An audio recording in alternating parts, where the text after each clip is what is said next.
Hello, pranksters, and welcome back to the Panic Report. And here's your host, Panic! Hello,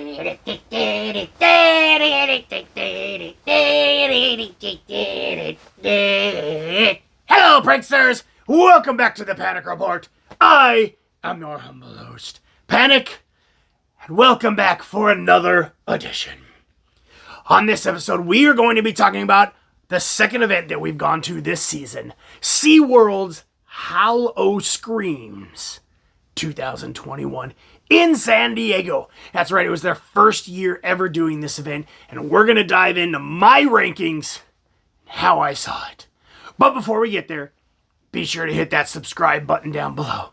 Let me know in the comments if you're going to this event this year and what you're looking most forward to, and if you've already been there, which one was your favorite, and if you agree with my list or not. Also, see that thumbs up down there? That's right, give it a smash! And be sure to tell all your friends to come to the Panic Report and subscribe. Okay, now on to the video. That's right, SeaWorld San Diego's Howl Screams 2021. We went on opening night. We had a great time. There was a few little hiccups towards the beginning of the night of them trying to figure out how to get people where they wanted them, because they let you in a little early out in just a little holding area while they're getting ready. They got a DJ there playing music. You can get some food and some drinks. And then they finally open the park. They also have an electric eel open for you to ride as you're waiting. During this event, they offered 3 mazes this year in their inaugural run. They had, I think it was like 7 or 8 scare zones. Hold on, I can tell you here. 1, 2, 3, 4, 5, 6. Sorry, 6. 6 scare zones.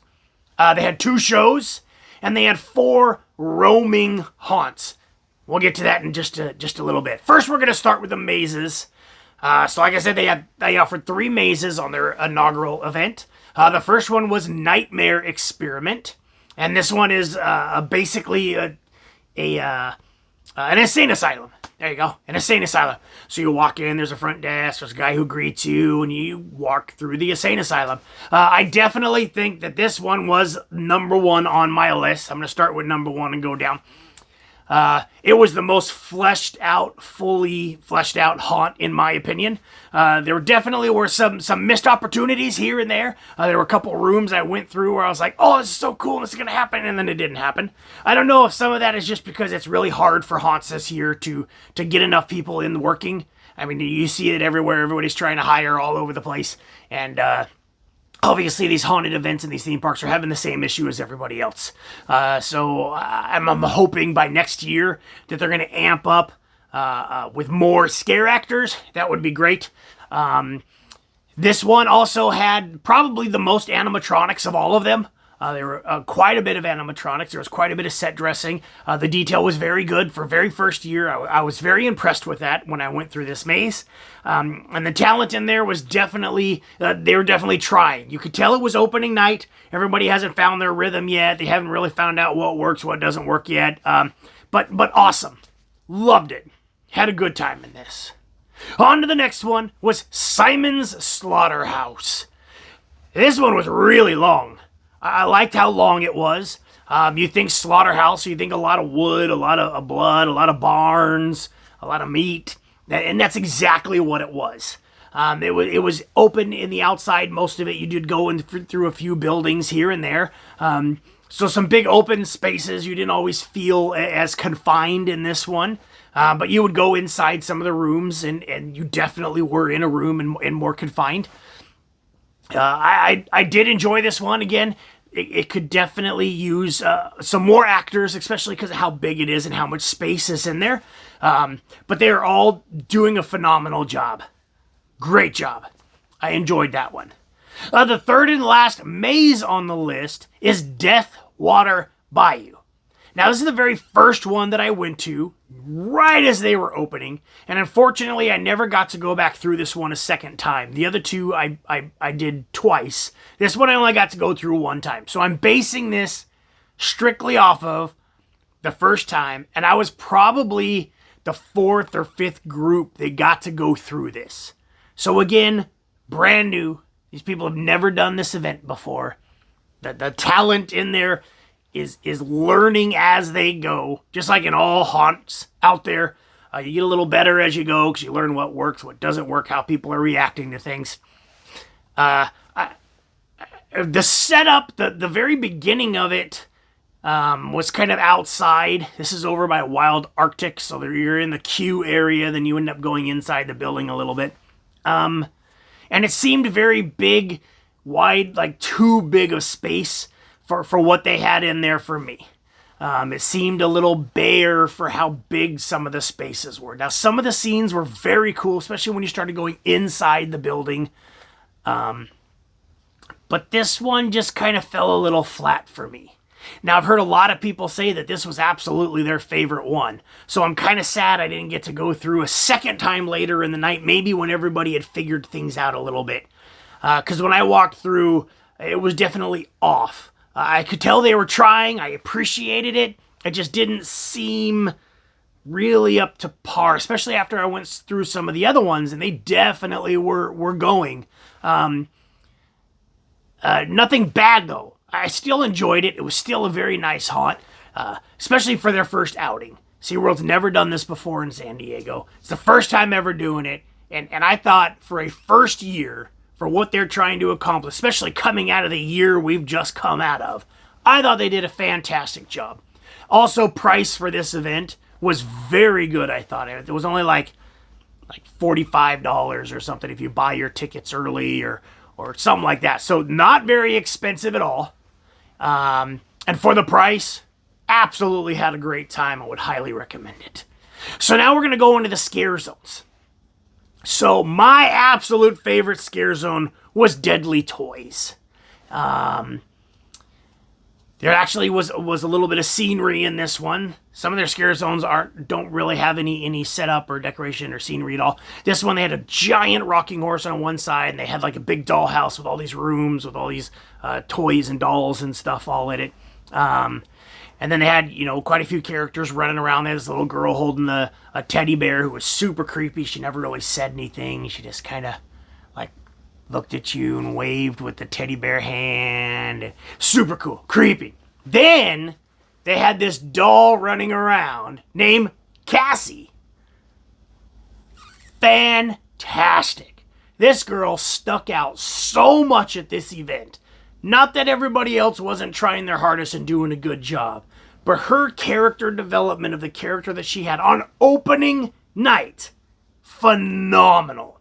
She was a doll, playing a doll, moving like a doll, and because of how her dress hung when she walked around, it looked more like she was floating than really walking, and she was very animated and, "Hi, I'm Cassie, wanna hug?"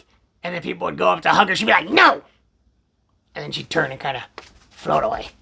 I don't know. I thought Cassie was phenomenal. I hope she keeps that character name as that so everybody knows when they go see her to go say hi to Cassie.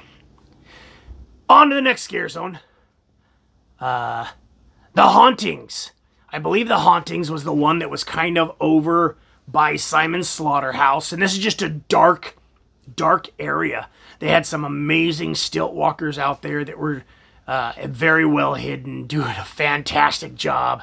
All the guys who were kind of walking around in that area are definitely going for it and doing the most that they can in the area. I appreciate it. There were no decorations at all, but it's dark, it's foggy over there. I really like the haunting area also. The La Lorena, which is just behind the big, huge tower, Sky Tower. And they have this giant tree with the fog and the lights in there, and it's gorgeously creepy in this area of the park. And they have a lot of the ladies in dark, all wearing all black, pushing buggies. Very, very creepy. I don't think anybody ever actually jumped out at me, but just the setting is so beautiful and puts you in that creepy Halloween environment. And with the ladies with their strollers, and one of them was crying, and beautiful. Loved it. Then there's the graveyard, which is a very, very short, small area, and they built like a mausoleum that you walk through. And the talent in there was trying their absolute hardest. It's not necessarily the darkest area of the park, and just a lot of screaming, but they'll get there. Trust me, they'll get there. And then First Fright is at the very, very entrance of the park. Now, when I first came into the park, we came in off to the side, so I missed that whole area till later in the night when I went walking over there.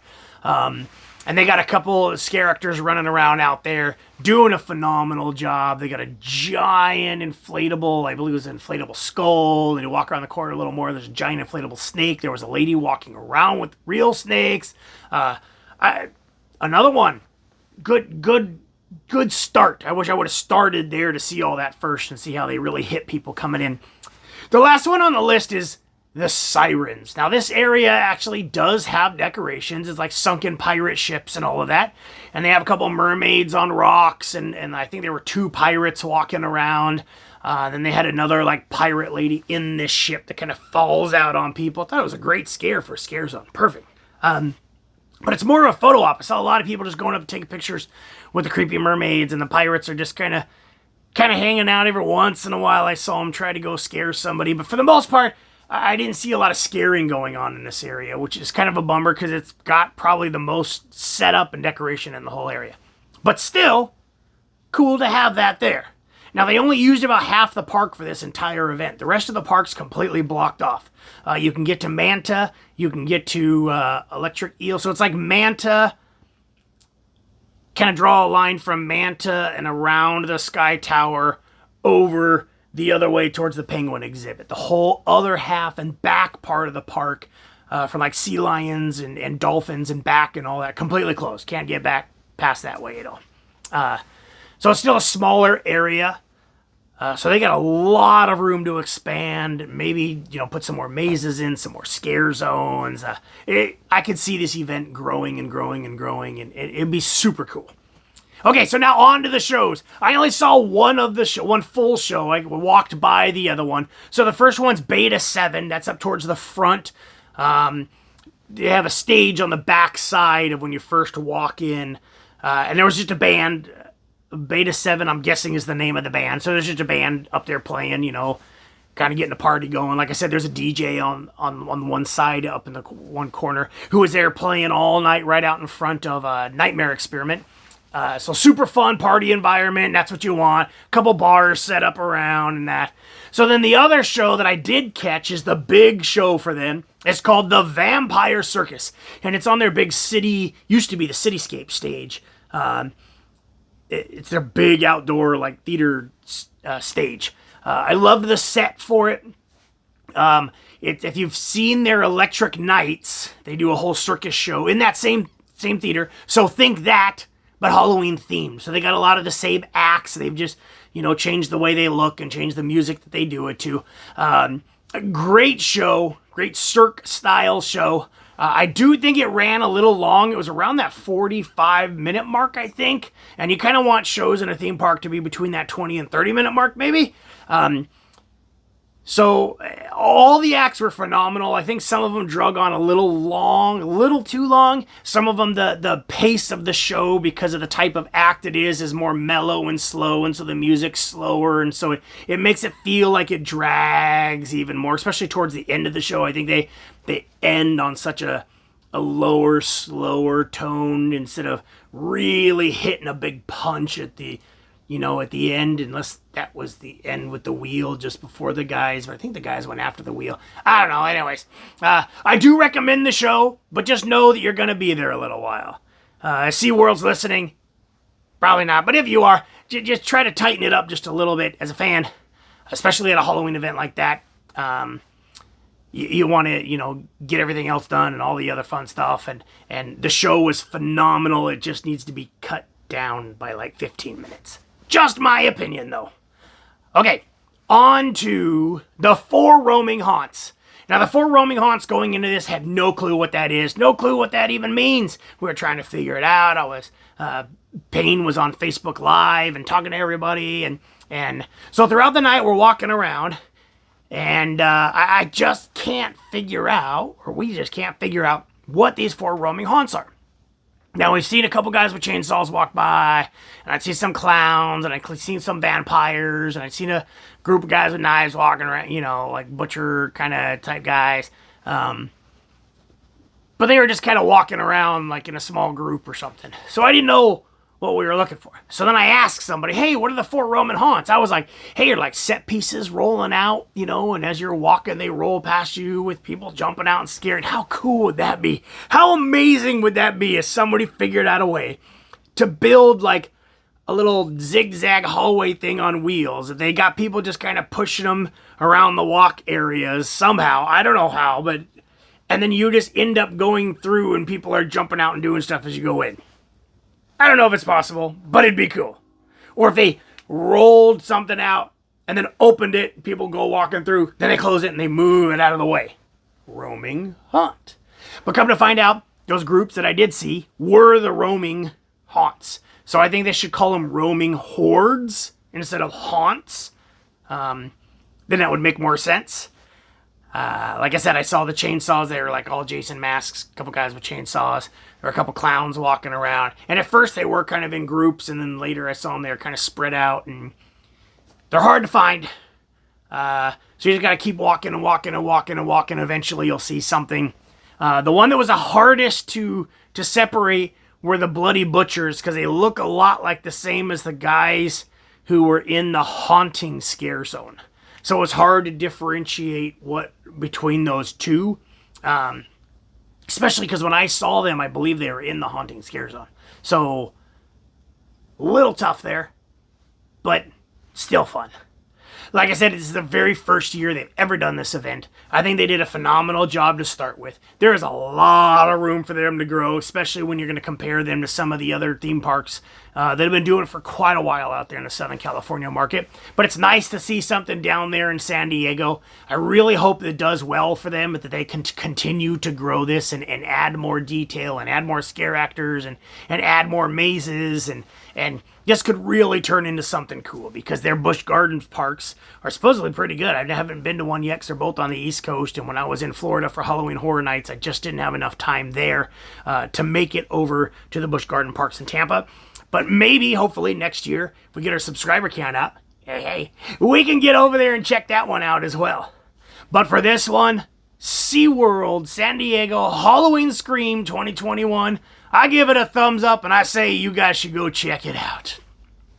Thanks for joining me this time, folks. Again, before we go, make sure you hit the subscribe button.